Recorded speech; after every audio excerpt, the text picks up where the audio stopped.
Ladies and gentlemen, please begin to find your seats. We will begin our ceremony momentarily.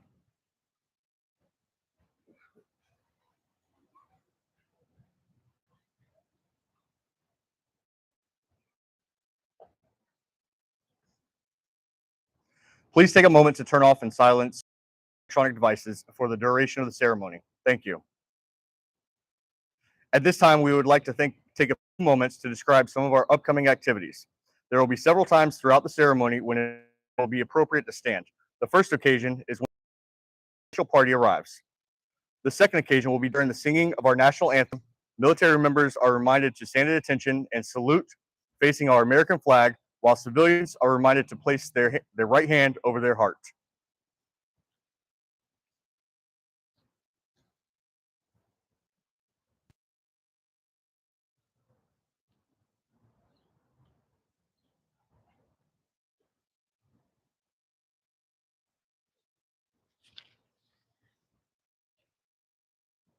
Sir, Lieutenant Colonel Ian Walker, welcome to the retirement ceremony honoring Master Sergeant Familia Sanchez-Romero. I am Sean Hardy, and it is my distinct privilege to narrate today's ceremony. Ladies and gentlemen, please stand for the arrival of the official party and the playing of the national anthem, followed by the invocation by Chaplain Enrique Jackson.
Thank you. Chaplain Jackson.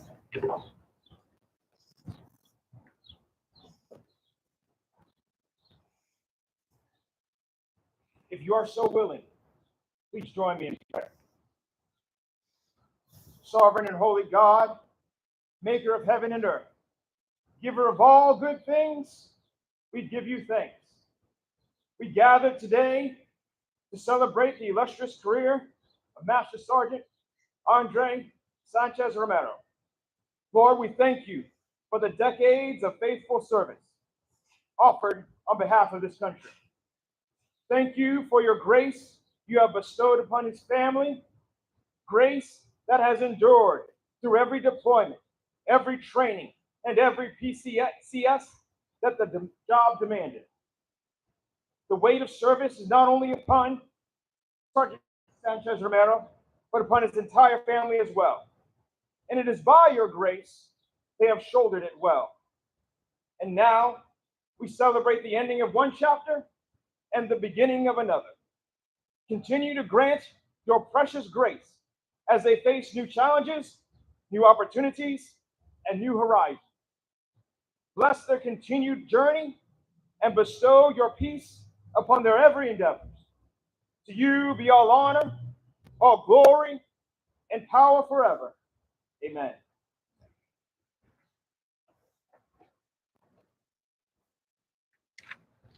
Ladies and gentlemen, please be seated.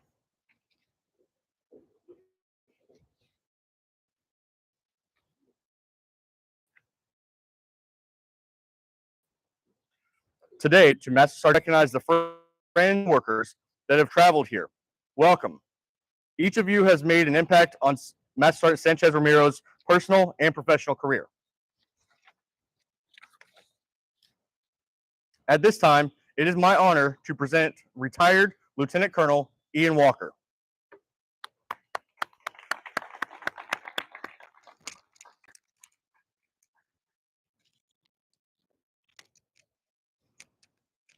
People know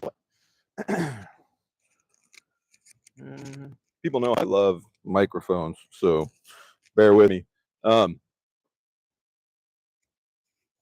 Normally I memorize these things, but normally we're in air-conditioned facilities. This one's a little different, so I wanted to make sure that I stayed on script. For those that know me, I can wander a little bit, be a little wordy, right? Okay, well, you chose me though. So good morning. First, I'd like to thank the chaplain, Chaplain Jackson. That was awesome. You're a hard act to follow, and for blessing this fine occasion. Traveled here. Definitely appreciate you all being here as well, for being in attendance. It's for you all that he committed the past 22 plus years, and it's for you all that he hangs up his beret and badge today and comes home. You know, the Alamo. You picked an amazing little spot to do a retirement. You know, so you know, it's I guess it's poetic in a way, in that you know, there was 187 years ago. You know, folks like Sam Bowie made their last stand, and today you are going to do your last stand in uniform on these hallowed grounds. It's a bit hot, but it's Texas, so it's a dry heat. But imagine being here 187 years ago. All right. You want to talk about some resilient and determined people. Bottom line, you don't have to be from Texas to understand the importance of the Alamo. So what a great honor I have today to officiate the retirement of a true Texan, Master Sergeant Andre Sanchez-Romero, in the shadow of these hallowed grounds. About a year ago, Andre and I had a pretty long talk. We had a few. There were some things that he was dealing with in his last assignment. He wanted some advice. I was happy to give it. As you know, as folks know, that know me, I'm not afraid to give my opinion. And you see, he didn't want to retire yet. He wasn't ready. And truth be told, he's not ready today. If he could do another 20 years, he would.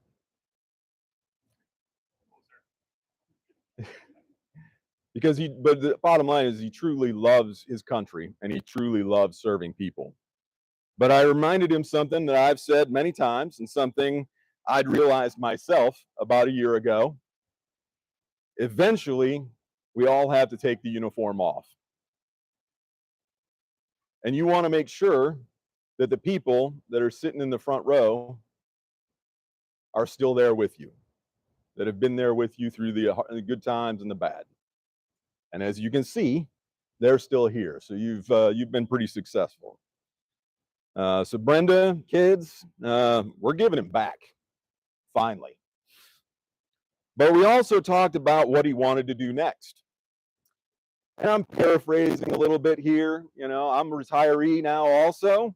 My memory's going a bit, you know, old age, gray in the beard. But we talked about what he wanted to do next. And he said, "Sir, I've been thinking about being a luchador." I was like, a bit stunned. But honestly, we've all seen his Facebook. All right. He's got his masks. He's got all his craziness. Didn't seem too far-fetched to me. I was like, all right, cool. Got any ideas for your alter ego? He's like, El Jefe. I was like, it's pretty strong, but it sounds a bit generic and like you stole off in Narcos. And he says, what about the Punisher? And I was like, dude, just because every military Humvee from here to Baghdad is spray painted and tagged with the Punisher skull doesn't mean that needs to be your next, that's probably not the best idea. It's like, all right. And again, memory's fading a little bit, so I may not have all of this story correct. I said, well, what else you got? The El Azul Falcon. It's like, wait a second, bro. You cannot name yourself the Blue Falcon. That's not really appropriate. It's not really your background. Let's talk about maybe some other ideas for your post-retirement options, besides being a luchador. And he says, I was like, because one, you're old, all right, so you're already going to be broke, all right, so what else you got? What do you like? He's like, I like tacos. It's like, well, we all know you like tacos. He's like, I love serving the community. I love volunteering. I was like, you could do that. Doesn't pay a lot of bills, but you can be a servant to the community. That's some options there too. We all know he's got a heart of gold. He truly does have a heart of gold. He says, mixed martial arts. So folks, here we are. It's he's going to be supporting the community in that way. And he'll be able to stay in shape. So enjoy tacos on a few Tuesdays. But who maybe the Punisher will show up inside the UFC gym here and there. But bottom line is we all know who El Jefe really is, and it's the lady in the front row. So she's going to hold on to that title. So we talked the future a little bit about what he's doing and what got us here. But what about the 8 assignments in 22 plus years? All right, so goes back to a little time called 2001. So, I see some folks that are a little older in the crowd, and they actually recognize what happened in 2001. This gentleman was looking to join the Air Force. Was supposed to be going to basic training in February of 2002. A little event in the 11th of September 2001 changed that up a bit, and 3 weeks later he found himself at Lackland going through basic training. First assignment, they took care of you. You weren't like most people where it's like, hey, send me back, hey, I'm from San Antonio, send me to Lackland. No, he goes to RAF or Royal Air Force, Lakenheath, England. Pretty interesting time in Europe as well in those days. After the attacks, they loved themselves some Americans in Europe. However, in 2003, things changed a little bit. We decided to go to Iraq. Protesters now were a little more committed to showing us their grievances. And on 8 separate occasions, he actually apprehended folks storming onto the base on the installation. He was also a pretty talented airman, though, because he soon was certified as a monitoring facility operator. And for those that understand that business, we only send our brightest and best to. There's no dumb people that we put in charge of monitoring alarms responsible for guarding our most important resources. He also became a flight trainer. Again, a job for some pretty smart folks, as he's entrusted with training his peers, and he did a heck of a job. But the European vacation, usually comes with a give back once you're finished. So he got an opportunity to the lovely Minot, North Dakota, and the 5th Bomb Wing in February of 2004. You heard that right. PCSing from England to North Dakota in February. You must have lost a bet. But B-52 bombers, they need experts guarding them too. And so for 3 years, he patrolled and secured the mean streets of the base, which was highlighted by his response and apprehensions of some hoodlums having an altercation on an intramural football field game on base. My guess, it was definitely the cops, and it was probably the firefighters. That was going to be the second guess, but he got them squared away, and his apprehension skills came in very handy because soon he was in charge of being a desk sergeant as well as the confinement supervisor. All right, so they had a small little jail on the base. He was 100%. He got 100% certifications on both of those jobs, and he had the opportunity to transport some folks back and forth to those lovely facilities on different times. But he quickly learned that escape was only going to be found from Minot is if he went to took a 365-day volunteer assignment to go to this lovely vacation spot known as Panjshir Valley in Afghanistan as a provincial reconstruction team member responsible for training the Afghan National Police. While there, he conducted over 300 outside the wire convoys in the combat zone, putting himself at risk, hoping to create a better future for the country. Don't blame you. We all know how that has turned out, unfortunately. But he also put his life at risk when they had some catastrophic flooding at one period in time, and was responsible for helping save a lot of local villagers and evacuating them to safety. Those efforts helped earn him an Air Force Achievement Medal, and his additional reward for his time in Afghanistan was a trip to northern Italy, much better than North Dakota, but similar kind of mission. And while assigned in Aviano Air Base, he again displayed his immense talents as he became an area supervisor. I was a operations officer at the 31st Security Forces Squadron at one point in time, and a flight commander. And I can tell you that the hardest job on that in that unit is an area supervisor. And not surprisingly, he got 100% on his certification for that position as well. Again, he also later became a security controller, and during the United States Air Force's Europe inspection, received a pat on the back. It sounds pretty mundane, but for those that don't know, they only give out about 10 of those per base during an inspection. So again, he received a Air Force Achievement Medal for his efforts during that, and he went on to become the squadron's NCO of the quarter for 2009. Not bad when you consider that there's 500 people in that unit. With his stellar performance and skills, he decided to come back to Texas and Lackland Air Force Base, the gateway to the Air Force. Some of us know the gateway to retirement, Robbins, and we'll get to that one. But